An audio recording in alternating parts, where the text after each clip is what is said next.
Hey, what's up guys? Midnight Club Gamer here, and you'll be watching some Battlefield 3 on the PC. So this is a Strike at Karkand map. It is Gulf of Oman, and I'm pretty sure it is a small Conquest map. I do believe the large Conquest is 6 or 7 flags on this particular map. So this only has 4 right now, so I do believe it's a small map. But yeah, not really important. All that you need to know, it is Conquest. So one important thing though is the players that I'm playing with. I'm actually in a squad with DCRUColin and aethyal. I don't know how to say his name correctly. Don't know if I said that totally wrong. I probably did. I'm Canadian and I usually say everything off a little bit. So whatever. If you know the DCRU guys, they are very influential on the Battlefield community. DCRUColin has been really influential. Stoneface Lock, aethyal, Don't Blink. I mean, there's Jay Kaiser. There's even a couple more that I can't remember, and they just contribute so much to the community. And yeah, so I'm playing with Colin and aethyal on this one. Stone was in here earlier, but I think he had to leave, so we stuck around and played a couple more rounds, and I got off for the night. But yeah, pretty interesting round. I'm going to be using the M4 carbine, as you can see here. Carbine, whatever. Red dot. Suppressor. Don't really like using suppressors, but the M4 seems to handle very well with it, so I said may as well use a suppressor. And the foregrip. And you'll notice me use the foregrip a lot, and the reason for that is just to keep the accuracy, and when you're shooting at long range, just keep that accuracy and the weapon from spraying around too much. So that's why I like using the foregrip, to get down on the recoil. Right, so not really going to be touching a lot on the actual game.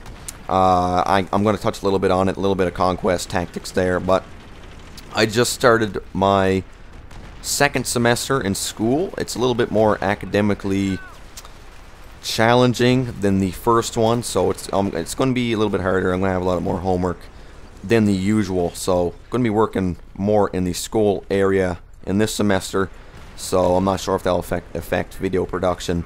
Probably will a little bit, but not too much. Don't worry about that. So yeah, started my second semester. I have, what do I have? I have math. What's the second period? Blanking out.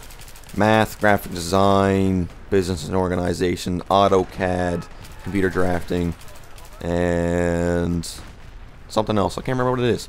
Alright, so yeah, so I started second semester, and that's all you need to know about that, really. So yeah, when you're playing with the DCRU guys, or any players that are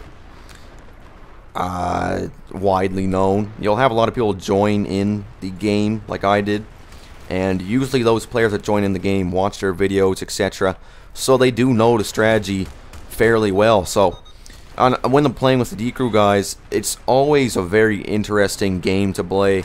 Always going to be it's going to be really challenging.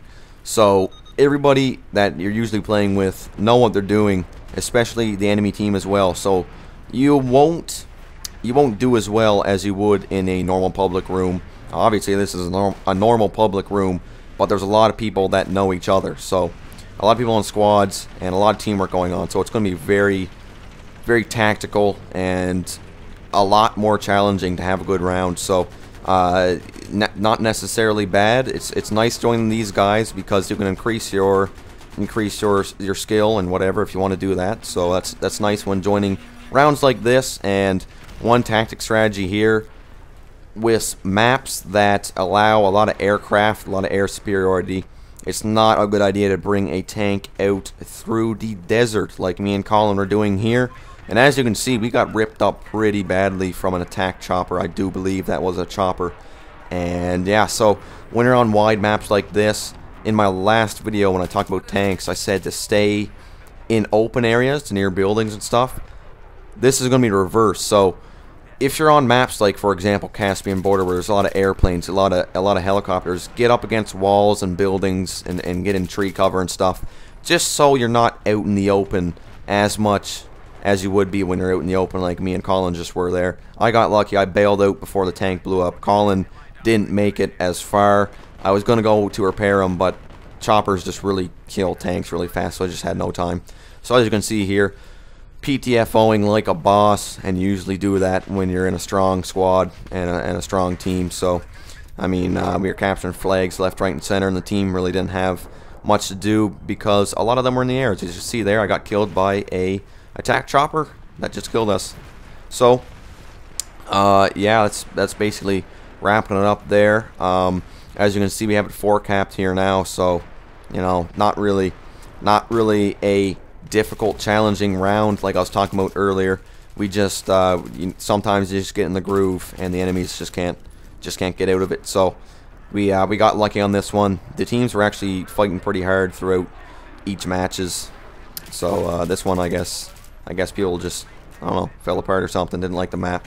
But I had another gameplay there when I was playing with the D-Crew guys of some rush, but it was defending once again, rush on sign crossing, and I thought some of you guys would like to see some B2K gameplay instead of some more defense rush or whatever. So I thought this would be nice. If you guys want to see some more gameplay of D-Crew, I'd be happy to post it, maybe some more tactical stuff.